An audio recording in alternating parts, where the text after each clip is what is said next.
گھر برباد کیوں ہوتے ہیں؟ اگر آپ اس موذی مرض میں مبتلا ہیں تو آج ہی اس سے چھٹکارا حاصل کیجیے۔ بیٹے کی شادی بہت ارمان سے کی تھی، پھر نہ جانے میرے گھر کو کس کی نظر لگ گئی، سب کچھ برباد ہو گیا۔ میں نے پوچھا مگر کیسے؟ زندگی عجیب ہو گئی، بس بہو نے طلاق لے لی، بیٹا گھر خراب ہونے کی وجہ سے نشے کا عادی ہو گیا، شوہر مجھے کہتے ہیں سب کچھ تیری وجہ سے ہوا ہے، میں کہاں جاؤں، دل کرتا ہے خودکشی کر لوں، ایسا کیوں ہوتا ہے؟ یہ ہمارے گھروں کا عام مسئلہ ہے۔ کیا آپ چاہتے ہیں ہماری زندگی پرسکون ہو جائے؟ لوگ ہم سے اور ہم لوگوں سے نہ الجھیں، زندگی بہت آسان ہو جائے گی۔ بس اتنا کیجئے کہ بدگمانی چھوڑ دیجئے۔ ہمارے اکثر مسائل اس بدگمانی کی کوکھ سے جنم لیتے ہیں اور ندامت کے قدموں میں اختتام پذیر ہوتے ہیں۔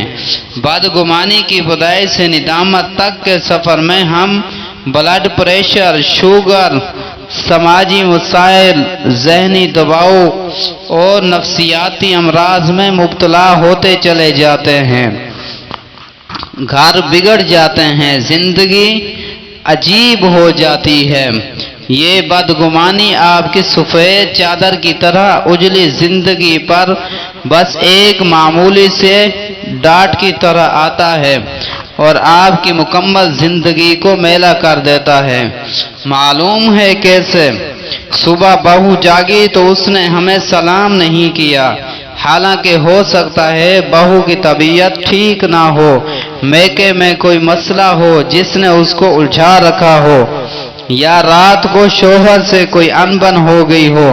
ساس کو یہ بات ناگوار گزری اور کہا کیسی لڑکی ہے، اس نے مجھے سلام تک نہیں کیا، بڑوں کا ادب احترام کیا ہوتا ہے اس کو معلوم نہیں۔ یہ بدگمانی کا پہلا نقطہ تھا، یہ بدگمانی کا وہ پہلا ڈاٹ ہے جو آپ کی اجلی زندگی کی چادر پر لگا۔ پھر کہا اس کے ماں باپ نے اس کو تمیز نہیں سکھائی، آپ نے بدگمانی کے ڈاٹ کو اور بڑا کر دیا، اس کے ماں باپ تک اس دائرے کو پھیلا دیا، اس سے بھی دل نہیں بھرا تو کہا آج کل کی تو ساری لڑکیاں ہی ایسی ہیں۔ آپ نے بدگمانی کے سیاہ داغ کو زندگی کی اجلی چادر پر مکمل پھیلا دیا۔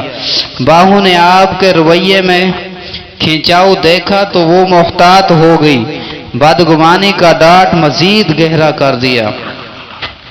شام کو بیٹا گھر آیا تو ایک کی چار لگائی، تھکا ہارا شخص باہر، معلوم نہیں کیا معاملات تھے، بیوی پر راشن پانی کے ساتھ چڑھائی کر دی۔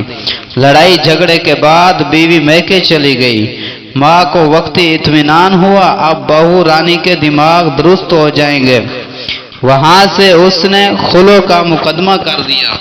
کورٹ کچہری، پیسے اور وقت ضیاع، گھر بگڑنے کے سبب، آخر میں بیٹا نشے کا عادی ہو گیا اور گھر کا سکون غارت ہو گیا۔ اس کی ابتدا بدگمانی کے ایک چھوٹے سے ڈاٹ سے ہوئی تھی جس نے پوری زندگی کو سیاہ کر دیا۔ اگر اسی وقت ساس صاحبہ بہو سے کہتی بیٹا طبیعت تو خراب نہیں، کچھ پریشان نظر آ رہی ہو، تو بہو کا احساس ہو جاتا، یا کہتی اچھا چلو آج چائے میں بنا لیتی ہوں تمہارے ساتھ، آج تم میرے ہاتھ کی چائے پیو، تو حالات آج یکسر مختلف ہوتے۔